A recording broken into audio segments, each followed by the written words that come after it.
Today on Mina Studio, the first thing you should be buying for your church video setup.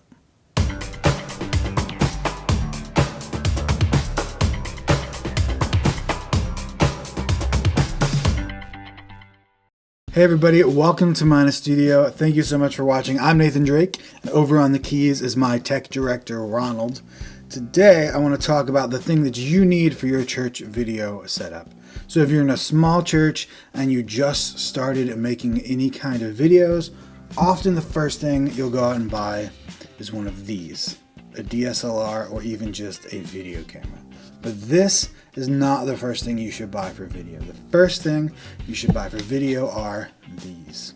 Lights are way more important than your camera. In fact, if you were to ask me if you should go buy a DSLR or if you should go buy a Softbox Kit and just film it with a cell phone, I would go with the Softbox Kit and the cell phone. Because if you don't have decent lighting, this isn't going to matter a whole lot. So I'm going to show you the softboxes that I use. They were about $60 on Amazon. There's all kinds of softbox kits for around that price on Amazon. I'll have a link in the description below. And for just 60 bucks, there's no doubt that a softbox kit should be the first thing you buy when you start doing video for your small church. So here's my softbox kit. This is just one of the two lights. So this one's already together, and let's put one together so you can see what that's like. So it comes with the light stand, and it's cheap. It's a cheap light stand for 60 bucks. I wouldn't expect much more, but it works. So there we have our light stand, and then we have the actual softbox here. So they come folded up like this. All you do is there's a ring inside, and you just push that ring back onto the base of the bulb, and you have your softbox. So we'll put that on our stand. So these are giant compact fluorescents. They're 85 watts. I think they're about 4,000 lumens.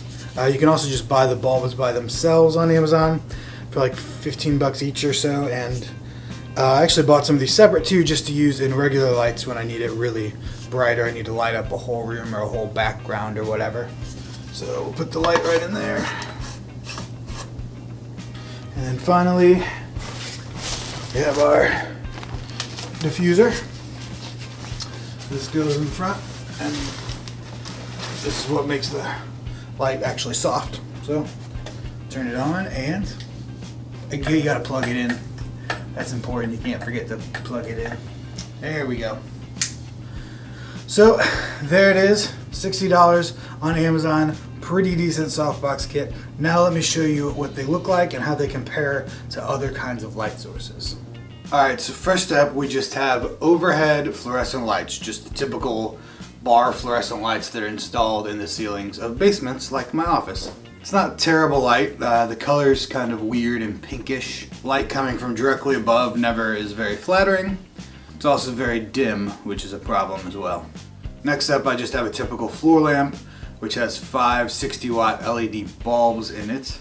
You can see it's actually pretty decent light. It's a little harsh because there's no diffusion or anything, and it's just coming from one direction. But this is already, in my opinion, much better than the overhead fluorescent bulbs, and it's pretty much a softbox without a softbox around it. So now I have the softboxes set up. I have one on each side of the camera. Typically I don't do this. Typically I have them both on one side of the camera because I like a little dramatic. They are much brighter than the previous lights, which is good. I went from 400 ISO in both previous tests to 100 ISO in this one, and 100 ISO is much better than 400 ISO when it comes to noise and sharpness. Let me show you how I normally set them up, which is both on the same side of the camera. Now I have the softboxes both on that side of the camera. You can see the light is a little more directional. It's much more dramatic, but it still is a soft light. I don't have harsh shadows going down the middle of my face. So there you go, a $60 softbox kit. I mean, just go for it. I mean, you could buy floor lamps that are 60 bucks for lighting, so you might as well buy a softbox kit made for video and photography. In my opinion, it looks great. You can buy more expensive ones that have more bulbs, more brightness, more durable. You can buy LED panels, all that stuff. You can keep going up, but just to get started, I don't see any reason not to buy a $60 Softbox light kit as the first thing you buy for your church video setup. Thank you so much for watching, and I will see you back here next time for more tech tips and gear reviews for the small church.